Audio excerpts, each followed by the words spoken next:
ଲେଖା ହେଇଛି 5 ବର୍ଷ ଯାଏ, କାରଣ ପିଲାଟା ଫିଡିଂ କରିଥାଏ, ଛୋଟ ପିଲାଟା ଥାଏ, ସେଥିପାଇଁ 5 ବର୍ଷ ଯାଏ ମ୍ୟାଣ୍ଡେଟୋରୀ ମା ପାଖରେ ରହିବାର। ତାପରେ ଆପଣ କଷ୍ଟଡି ରାଇଟ୍ ପାଇଁ ଯଦି ସ୍ୱାମୀ ସ୍ତ୍ରୀ ଭିତରେ ମାଡ଼ଗୋଳ ହେଇଛି, ସ୍ୱାମୀ ସ୍ତ୍ରୀ ଭିତରେ ଲିଟିଗେସନ ଆସିଛି, ଫ୍ୟାମିଲି ଡିସ୍ପ୍ୟୁଟ ହେଇଛି ତାଙ୍କ ଭିତରେ, ତାହେଲେ ସେମାନେ କୋର୍ଟର ଦ୍ୱାରସ୍ଥ ହେବେ। ସେମାନେ ତାପରେ କଷ୍ଟଡି ରାଇଟ୍ ପାଇଁକି କୋର୍ଟରେ ଫ୍ୟାମିଲି କୋର୍ଟରେ ପିଟିସନ ଫାଇଲ କରିବେ। ଆଉ ସେଥି ମଧ୍ୟରୁ ମଧ୍ୟ ଆପଣ ଗୋଟେ ଭିଜିଟିଂ ରାଇଟ୍ ଅଛି, ଗୋଟେ ଡିସ୍କସନ ଆମେ କରୁଛୁ, ଯୋଉ ଡିସ୍କସନଟା କି ଜେନେରାଲି ଆଜିର ଦିନରେ ଆମେ ସମସ୍ତେ ଭୁଲି ଯାଇଛୁ। ଗୋଟେ ରାଇଟ୍ ଅଧିକାର, ଗୋଟେ କଷ୍ଟଡି ରାଇଟ୍ କାହାର ରହିବା ଦରକାର ଅଛି। Indian judicial system, Indian legal ସିଷ୍ଟମରେ କ'ଣ ଅଛି ଏକ୍ଜାକ୍ଟଲି, ଭାରତରେ ତାହା କ'ଣ ଚାଲିଛି ଆଣ୍ଡ କୋଉମାନେ ଏକ୍ଜାକ୍ଟଲି ସଫର ହଉଛନ୍ତି। ଯେତେବେଳେ ଡିସ୍କସନ ଆମେ କରୁଛୁ ବର୍ତ୍ତମାନ, ଆମେ ଦେଖିବାକୁ ପଡିବ କି ବର୍ତ୍ତମାନ ସିଚୁଏସନ କ'ଣ ହଉଛି। ଆପଣ ଯେମିତି କହିଲେ କି ଗୋଟେ ସୁଭାଷ, ଅତୁଲ ସୁଭାଷଙ୍କର କାହାଣୀଟା ସେଠି ସେ କେମିତି ଗୋଟେ ତାର ଷ୍ଟୋରି ନାରେଟ୍ କରିଛନ୍ତି, ଆଉ ସେ ଯୋଉ ଡାଇଂ ଡିକ୍ଲାରେସନ ଲେଖିଛନ୍ତି, ମୁଁ ମୋ ପିଲାକୁ ଦେଖିବା ପାଇଁ ପାଇଲିନି, ମୁଁ ତାର ଲିଗାଲ ଫାଦର, ମୁଁ ତାର ବାୟୋଲୋଜିକାଲି ଫାଦର, କିନ୍ତୁ ମତେ ମୋ ପିଲାକୁ ଦେଖିବା ପାଇଁ ଦେଲେନି, ମତେ ମୋ ଠାରୁ ଛଡେଇ ନେଇଗଲା ମୋ ସ୍ତ୍ରୀ। ସେ ଯୋଉ ଟାଇପର ଲେଖିଛନ୍ତି, କୋଉଠି ନା କୋଉଠି ଏଇଟା ପ୍ରତ୍ୟେକ ମାନେ ଗୋଟେ ବାପାର କାହାଣୀ ଲେଖା ହେଇଛି, ମାନେ ଆପଣ ଯଦି ଦେଖିବେ। କାରଣ ଆଜିର ଦିନରେ ଯେତେବେଳେ ଗୋଟେ ଲିଟିଗେସନ ହଉଛି କିମ୍ବା ଗୋଟେ ସ୍ୱାମୀ ସ୍ତ୍ରୀ ଭିତରେ ମାଡ଼ଗୋଳ ହଉଛନ୍ତି, ଉଭୟ ସ୍ୱାମୀ ସ୍ତ୍ରୀ ଯେତେବେଳେ ସେମାନଙ୍କ ଭିତରେ ଗୋଟେ କ୍ରୁଏଲିଟି ଆସୁଛି, ପ୍ରଥମେ ଗୋଟେ ପିଲା ତାଙ୍କ ଭିତରେ ଯୋଉ ଛୋଟ ପିଲା ରହୁଛି, ସିଏ କୋଉଠି ନା କୋଉଠି ବଳି ପଡି ଯାଉଛି। ସେ ଯୋଉ ପିଲାଟାକୁ ମା ହିସାବରେ ସେ ଛଡେଇକି ନେଇଯାଉଛି ଗୋଟେ ବାପା ଠାରୁ, ଆଉ ସେ ଛଡେଇକି ନେଇକି କୋର୍ଟରେ ଯୋଉ ଦ୍ୱାରସ୍ଥ ହଉଛନ୍ତି, ତାପରେ କୋର୍ଟରେ ଯୋଉ ଲଢେଇଟା ଚାଲିଛି, ସେଇ ଯୋଉ ସ୍ୱାମୀ ସ୍ତ୍ରୀ କଳହ ଭିତରେ ଗୋଟେ ଛୋଟ ପିଲା କୋଉଠି ନା କୋଉଠି ବଳି ପଡି ଯାଉଛି। ଆମେ ଯେତେବେଳେ ଡିସ୍କସନ କରୁଛୁ କଷ୍ଟଡି କଥା, ଗୋଟେ ପିଲାକୁ କଷ୍ଟଡି ରାଇଟ୍ ଯେତେବେଳେ ତା ମା ଛଡେଇକି ନେଇ, ଏଇଟା କେତେ ଦୂର ଠିକ, ଏଇଟା କ'ଣ ଲିଗାଲ ସିଷ୍ଟମରେ ଏଇଟା ଅଛି?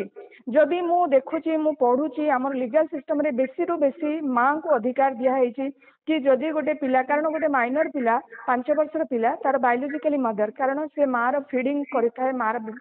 ମା ଠାରୁ କ୍ଷୀର ଖାଇଥାଏ, ମା ପାଖରେ ଥାଏ। ତେଣୁକରି ମା 5 ବର୍ଷ ଯାଏ ମା ପାଖରେ ରହିବାର ଆମର ଏଇଟା ନିୟମ ଅଛି ଲିଗାଲ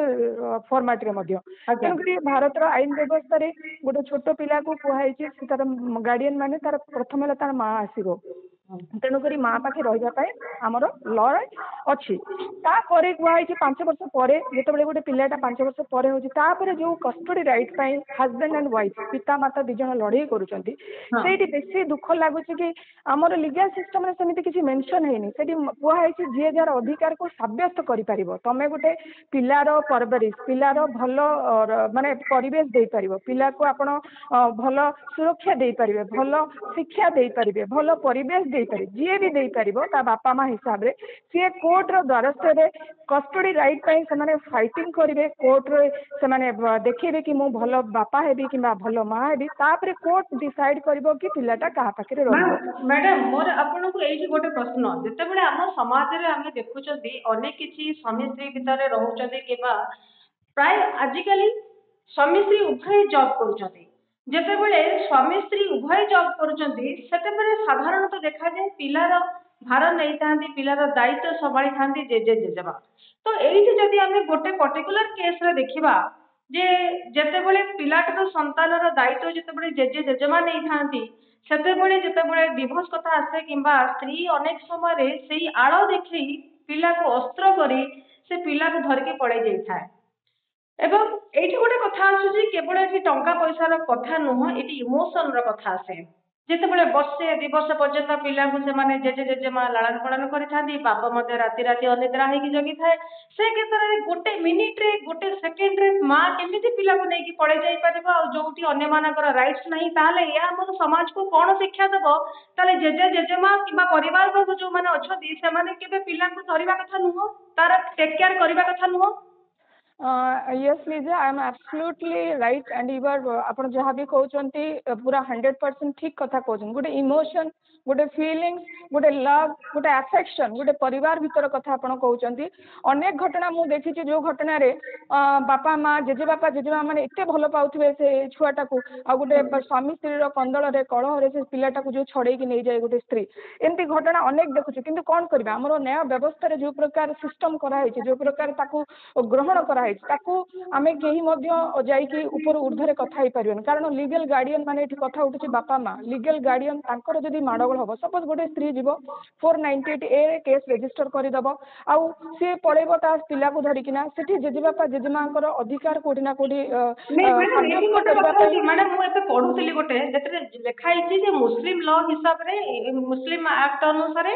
ପିଲାର ପୁରା ଦାୟିତ୍ୱ ମା ପାଖରେ କିନ୍ତୁ ଯଦି ହିନ୍ଦୁ ଲ ଟା ଆମେ ଦେଖିବା ତ କୋର୍ଟ ସେଇଠି ପିଲାକୁ ଛାଡିବ ଯୋଉଠି ପିଲା ୱେଲଫେୟାର ଥିବ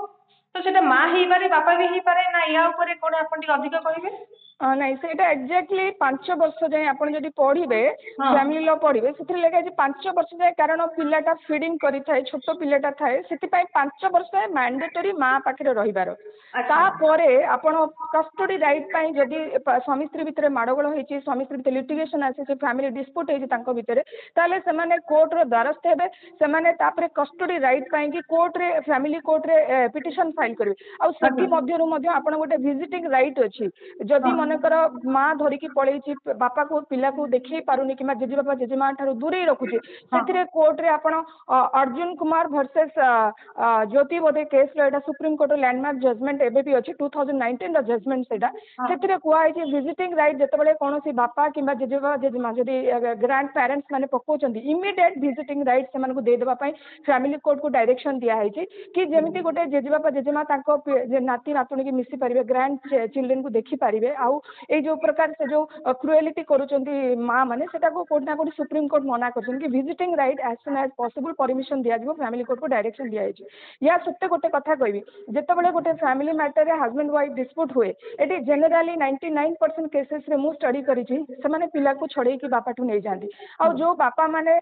ଗାର୍ଡିଆନ ହେଇଥାନ୍ତି ଯୋଉ ବାପା ମାନେ ଲଫୁଲି ଗାର୍ଡିଆନ ହେଇଥାନ୍ତି ଯୋଉ ବାପା ମାନେ ବାୟୋଲୋଜିକାଲି ଫାଦର ହେଇଥାନ୍ତି ସେମାନେ କୋଉଠି ନା କୋଉଠି ଆଜି ମଧ୍ୟ କୋର୍ଟରେ ଦ୍ୱାରସ୍ଥ ହଉଛନ୍ତି କୋର୍ଟକୁ ପ୍ରତ୍ୟେକ ଦିନ ଦୌଡୁଛନ୍ତି ଗୋଟେ ପିଲାର କଷ୍ଟଡି ମାଗିବା ପାଇଁ ପିଲାକୁ ଦେଖିବା ପାଇଁ ତେଣୁକରି ଆପଣ ଯେମିତି କହିଲେ ଗୋଟେ ପିଲାର ୱେଲବିଂ ପାଇଁ ପିଲାର ଭଲ ଫ୍ୟୁଚର ପାଇଁ ପିଲାର ଭଲ ପରିବେଶ ପାଇଁ କୋଉଟା ଠିକ ହବ କୋଉଟା ଭୁଲ ହବ ସେଟା ଜେନେରାଲି କୋର୍ଟ ଡିସାଇଡ କରିଥାଏ କି ପିଲାଟା କାହା ପାଖେ ରହିବ ବାପା ପାଖେ ରହିବ କିମ୍ବା ମା ପାଖେ ରହିବ କାରଣ ସବୁ କିଛି ତଥ୍ୟ ଆଧାର ଉପରେ ଡିପେଣ୍ଡ କରେ କି ପିଲାର ଭବିଷ୍ୟତଟା କାହା ପାଖରେ ରହିଲେ ଠିକ ହବ ତାପରେ କୋର୍ଟ ଡିସାଇଡ କରିବ କି ମା ପାଖେ ରହିଲେ ଠିକ ହବ କିମ୍ବା ବାପା ପାଖେ ରହିଲେ ଠିକ ହବ ଏଇଟା ଜେନେରାଲି କାରଣ ଦି ଜଣଙ୍କ ଭିତରେ ଡିଭୋର୍ସ ମ୍ୟାଟର ଆରାଇଜ ହେଇଥାଏ ବହୁତ ଗୁଡେ ଫ୍ୟାମିଲି ଡିସ୍ପ୍ୟୁଟ ହେଇଯାଇଥାଏ ଦେଖ ସ୍ୱାମୀ ସ୍ତ୍ରୀର କଳହ ଭିତରେ କୋଉଠି ପିଲାର ସାଇକୋଲୋଜି ପାର୍ଟ ଡ୍ୟାମେଜ ହବ ସେଥିପାଇଁ କୋର୍ଟ ଚିନ୍ତା କରନ୍ତି ପିଲା ଯୋଉଠି ବି ରହୁ ସୁରକ୍ଷିତ ରହୁ ଆଉ ତାର ଯେମିତି ମେଣ୍ଟାଲି ସାଇକୋଲୋଜି ପାର୍ଟ ମାନସିକ ସ୍ତରରେ ଗୋଟେ ସୁସ୍ଥ ପରିବେଶ ଭିତରେ ରହୁ ଏଇଟା କୋର୍ଟର କାମ ଥାଏ